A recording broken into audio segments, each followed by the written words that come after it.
News, सच जरूरी है। नमस्कार, आप देख रहे हैं MNS न्यूज लाइव और मैं हूं आपके साथ चांदनी पाठक। एक नजर डालते हैं आज की खास खबर पर। 17 साल बाद घर लौटे गैंगस्टर से राजनेता बने अरुण गवली।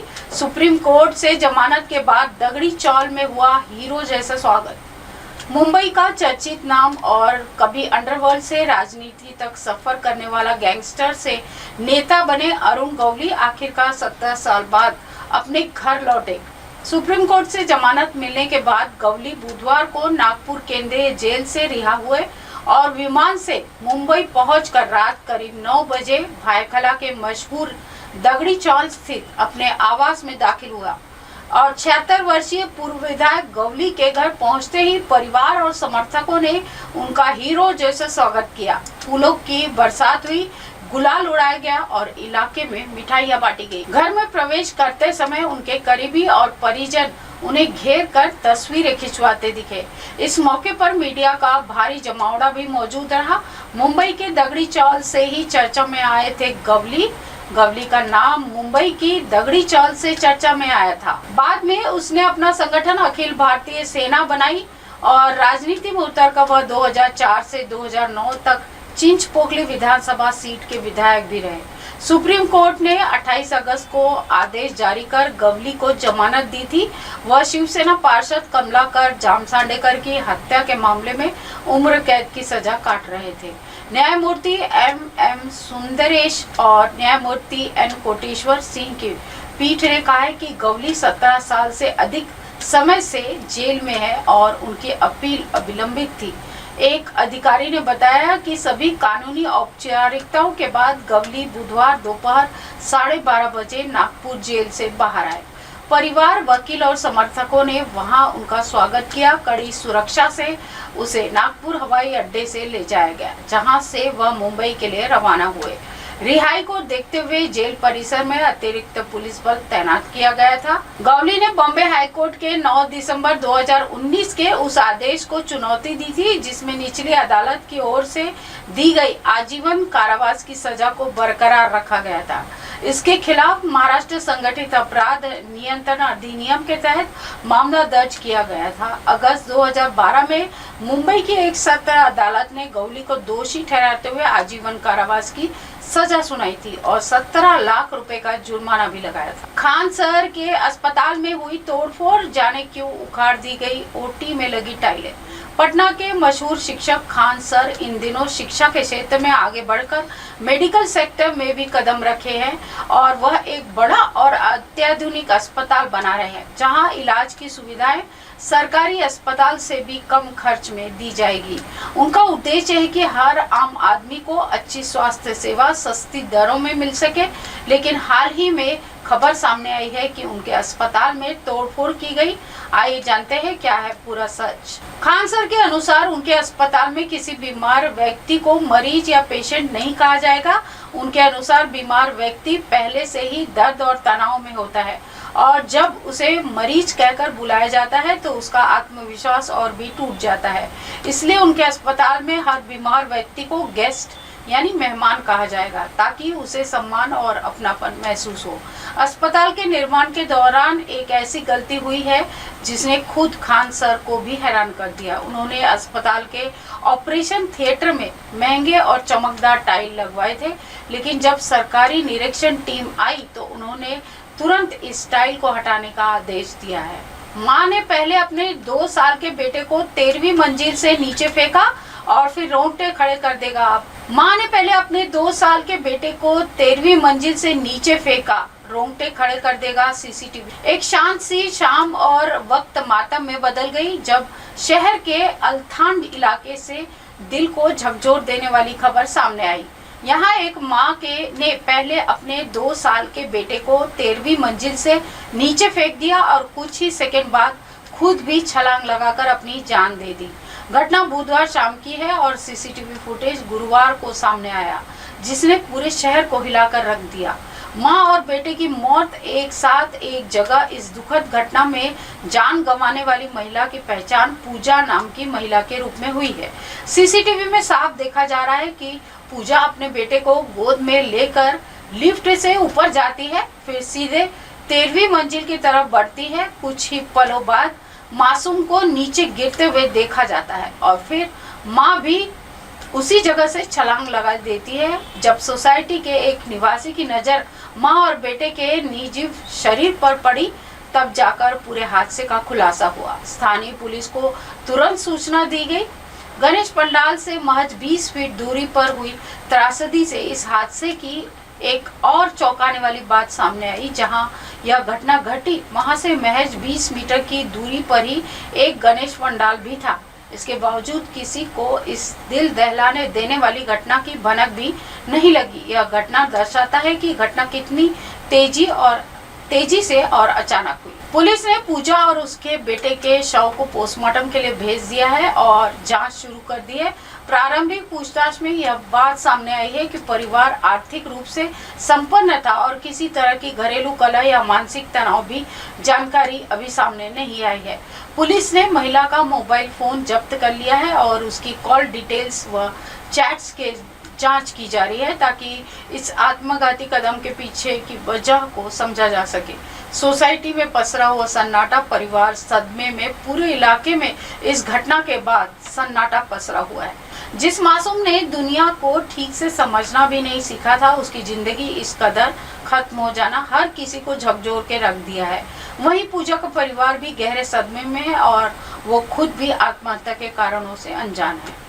कन्नौज के जिला बदर के सपा नेता कैश खान गिरफ्तार हुए। टांड पर गद्दे में लिपटा कर लेटा था। कन्नौज के जिला बदर चल रहे सपा नेता कैश खान को अपने भाई के मकान पर टांड पर गद्दे में लिपटा हुआ पड़ा हुआ पाया गया। चचेरे भाई के घर में छिपे होने की पुष्टि सूचना पर दबिश देने पहुंची पुलिस ने उसको टांड से उतारा। उसके बाद न्यायालय में पेश कर जेल भेज दिया गया है। सदर कोतवाली क्षेत्र के वालापीर निवासी कैश खान समाजवादी पार्टी में जिला कोषाध्यक्ष के पद पर रह चुका है। कोतवाली में उस पर कई मुकदमे दर्ज है।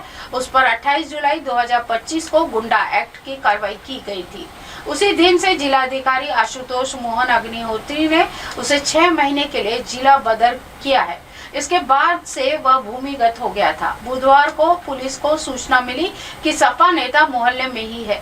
सूचना के आधार पर कोतवाली प्रभारी जितेंद्र प्रताप सिंह ने पुलिस कर्मियों के साथ सुबह करीब 10 बजे उसके चचेरे भाई के घर दबिश दी। पूरे घर की तलाशी पुलिस ने ली लेकिन वह नहीं मिला। खाली हाथ लौट रही पुलिस टीम के एक सिपाही की नजर घर के छत के नीचे छोटे छत पर रखे गद्दे पर गई। एक पुलिसकर्मी ने टांड पर रखे गद्दे को हटाया तो सब हैरान रह गए। जिला बदर सपा नेता गद्दा ओढ़कर वहीं लेटा था। पुलिस ने उसे किसी तरह नीचे उतारा और गिरफ्तार कर कोतवाली ले गए। दिल्ली में धराली जैसे हालात, खतरे में यमुना खादर। रिपोर्ट में हुआ चौंकाने वाला खुलासा। हाल ही में उत्तराखंड के धराली कस्बा में क्या हुआ सबने देखा। पहाड़ी नदी खीर गंगा ने जब अपना रौद्र रूप लिया था तो तबाही मच गई थी। प्रकृति अपने स्वरूप में लौटती है तो ऐसा ही होता आया है, लेकिन हम इंसान नदी के रास्ते में जाकर बस जाते हैं। जिनकी जिम्मेदारी रोकने की है उन्हें सिर्फ यहाँ बसने वालों में वोट नजर आते हैं। हश्र वही होता है जो धराली के साथ हुआ। वहीं दिल्ली की चौखट पर भी बीते 2-3 सालों से यमुना नदी बार बार ऐसे ही संकेत दे रही है।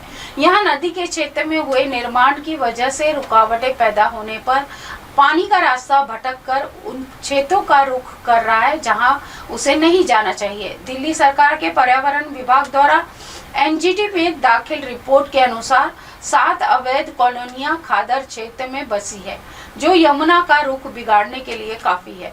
वैध करार देकर खादर में किए गए कई निर्माण से भी नदी का स्वरूप बिगड़ा है। जाहिर है कि राजनीतिक महत्वाकांक्षा इसके लिए जिम्मेदार है। सत्ता में रह रहे दल ने दशकों से वोट बैंक के चक्कर में यमुना के सीने पर लोगों को बसने दिया है और स्वाभाविक है कि इसका खामियाजा दिल्ली वासियों को ही भुगतना होगा। यमुना में उफान आने पर खादर में बसे लोगों को निकालने के लिए राहत और शिविर बनाए गए। भोजन की करने में धन और संसाधन झोंकने पड़ते हैं। चूंकि हमेशा ही सत्ता पक्ष को इस बसावट में सिर्फ वोट बैंक दिखता है, इसलिए बाढ़ जैसे हालात बनने पर उनके लिए कुछ सुविधा कर दी जाती है। वजीराबाद में ओखला बैराज तक 22 किलोमीटर में यमुना का 9,700 हेक्टेयर क्षेत्रफल है। दिल्ली में कांग्रेस ने सबसे ज्यादा लंबे समय तक सत्ता में संभाला है। भाजपा और आप ने भी सरकार में उचित समय बिताया है। अब फिर से भाजपा सत्ता में है। हर दल की सरकार में यमुना में अतिक्रमण और अवैध बसावट का सिलसिला जारी है। लेडी आईपीएस जिन्हें महाराष्ट्र के डीसीएम अजीत पवार ने दिखाया अपना पावर, जाने क्या हुआ। महाराष्ट्र की सियासत में एकाएक आईपीएस अंजना कृष्णा सुर्खियों में आ गई है। सोलापुर में तैनात अंजना ड्यूटी के दौरान अपने नियमों पर अड़ गई। उन्होंने फोन कॉल पर डिप्टी सीएम को पहचानने से मना कर दिया। इसके बाद डिप्टी सीएम अजीत पवार को गुस्सा आया। उन्होंने फिर वीडियो कॉल लगाया। महाराष्ट्र के सोलापुर एक ऐसा वाकया सामने आया है जिसने राजनीतिक हलकों में तहलका मचा दिया है। महाराष्ट्र के उप मुख्यमंत्री अजीत पवार को फोन पर एक लेडी आईपीएस ने पहचानने से मना कर दिया। फिर क्या था, 5वीं बार राज्य के डिप्टी सीएम बने अजीत पवार भड़क गए। उन्हें वीडियो कॉल किया और अधिकारी से कहा कि तुम पर कार्रवाई करूंगा, इतनी हिम्मत है तुम्हारी, मेरा चेहरा तो पहचानोगी ना। दरअसल यह वाकया उस वक्त पर हुआ जब सोलापुर में डीएसपी के तौर पर तैनात अंजना कृष्णा अवैध उत्खनन को रोकने के लिए पहुंची थी। एनसीपी कार्यकर्ता ने अजीत पवार को फोन लगा दिया। फिर कार्यकर्ता ने वह फोन अंजना कृष्णा को दिया था। स्पेशल ऑफिस ही हमको, हाँ, तो हमको उनको मदद करने का ही काम है सर। मिनिस्टर आपके साथ बोल रहा हूँ, मैं आपको आदेश देता हूँ कि वो रुकवाओ और आप जाओ और तहसीलदार को बताओ कि अजीत पवार जी का फोन आया था। डिप्टी चीफ मिनिस्टर ने मुझे कहा ये सब रुकवाने के लिए, क्योंकि अभी मुंबई में जरा मुंबई का माहौल एकदम खराब हुआ है, उसको अपने को प्राधान्य देना है। मेरा नाम बताओ उनको सर। वो मुझे आप एक काम कीजिए, आप मुझे मेरे फोन में मतलब डायरेक्ट कॉल कीजिए ना। 1 मिनट, मैं तेरे ऊपर एक्शन लूंगा। अभी मैं खुद आपके साथ बोल रहा हूँ कि आप मुझे डायरेक्ट कॉल बताती हो। सर मुझे ये भी पता है आप सर समझ रही है सर, जो आप बोल रही है समझ रही है, पर मुझे सुनो मुझे देखना है ना, तेरा नंबर दे दो या व्हाट्सएप कॉल करो। ठीक है सर, मैं यहाँ से बोल देता हूँ। ठीक है सर। मेरा चेहरा तो आपको समझ में आएगा ना। ठीक है सर। इतना आपको डेयरिंग हुआ है क्या सर? मेरे तो कार्रवाई जो किया है मुझे कैसे पता है सर? सर मुझे पता नहीं है ना सर। मैं सिर्फ यही बोल रही, मैं डिप्टी चीफ मिनिस्टर। सर समझ रही है वो आप बोल रही है जो दे दो मुझे, मैं डायरेक्ट आपको देता हूँ। ठीक है सर, 944 आपका नंबर। महाराष्ट्र में अब 10 घंटे की ड्यूटी। फडणवीस सरकार ने लंबी शिफ्ट की। कैबिनेट में इन बदलाव को दी गई मंजूरी। कानूनों में राज्य सरकार ने बड़ा बदलाव करते हुए कंपनियों में कामकाज समय 9 घंटे से बढ़ाकर 12 घंटे और दुकानों में 9 घंटे से बढ़ाकर 10 घंटे करने की मंजूरी दी है। इसके पीछे कैबिनेट ने तर्क दिया है कि इससे उद्योगों की सुविधा होगी और मजदूरों को कानूनी रूप से अतिरिक्त आय का अवसर मिलेगा। मंत्रिमंडल ने श्रम कानूनों में राज्य सरकार ने बड़ा बदलाव करते हुए कंपनियों में कामकाज समय 9 घंटे से बढ़ाकर 12 घंटे और दुकानों में 9 घंटे से बढ़ाकर 10 घंटे करने की मंजूरी दी है। इसके पीछे कैबिनेट ने तर्क दिया है कि इससे उद्योगों को सुविधा होगी और मजदूरों को कानूनी रूप से अतिरिक्त आय का अवसर मिलेगा। प्राइवेट क्षेत्र के कर्मचारियों के लिए अधिकतम दैनिक कार्य अवधि को मौजूदा 9 घंटे से बढ़ाकर 10 घंटे करना होगा। मुख्यमंत्री देवेंद्र फडणवीस की अध्यक्षता में हुई कैबिनेट बैठक में केंद्रीय कार्यबल द्वारा सुझाए गए बदलावों को मंजूरी दी गई। इसके साथ ही महाराष्ट्र अब कर्नाटक, तमिलनाडु, तेलंगाना, उत्तर प्रदेश और त्रिपुरा जैसे राज्यों में शुमार हो गया है, जहां ऐसे सुधार पहले ही लागू किए जा चुके हैं। सरकार का कहना है कि इस कदम का उद्देश्य निवेश आकर्षित करना, रोजगार सृजन करना और श्रमिकों के अधिकारों की रक्षा करना है। मुंबई में शरद पवार से मिले गौतम अडानी। उपराष्ट्रपति चुनाव के एजेंडे पर चर्चा की अटकलें।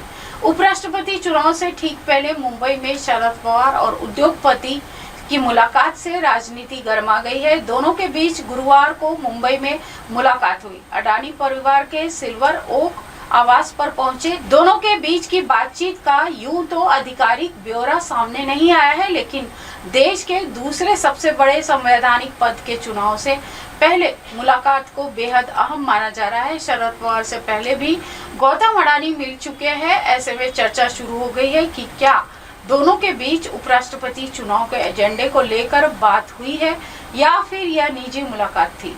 उपराष्ट्रपति चुनाव में मुकाबला एक तरफा है, लेकिन इंडिया अलायंस के उम्मीदवार बी सुदर्शन रेड्डी इसे रोचक बनाने में जुटे हैं। एनडीए के उम्मीदवार सीपी राधाकृष्णन की जीत आंकड़ों में साफ दिख रही है। एनडीए के पास 391 के आंकड़े से 39 अधिक वोट है, तो वहीं भी बी सुदर्शन रेड्डी को अगर जीत हासिल करनी है तो उनके लिए काफी मुश्किल है, क्योंकि उन्हें इंडिया गठबंधन के पूरे वोटों के साथ 79 और वोट चाहिए। ऐसे में मुकाबला एक तरफा ही माना जा रहा है। सूत्रों का दावा है कि दोनों के बीच उपराष्ट्रपति चुनाव के एजेंडे पर चर्चा हुई। सूत्रों के मुताबिक उपराष्ट्रपति चुनाव के एजेंडे पर चर्चा की अटकलें भी है। उपराष्ट्रपति के चुनाव में पवार ने इंडिया गठबंधन के उम्मीदवार बी सुदर्शन रेड्डी का समर्थन किया है। लोकसभा में पवार के 8 सांसद हैं। सूत्रों का कहना है कि बीजेपी उपराष्ट्रपति के चुनाव में बड़ी जीत चाहती है, ताकि वह कांग्रेस की अगुवाई वाली विपक्षी को बैकफुट पर धकेल सके। अगर भुजबल नाराज है तो मंत्री पद छोड़ दे। फडणवीस ने की बात तो संजय राउत ने नमक छिड़क दिया। महायुति में टेंशन।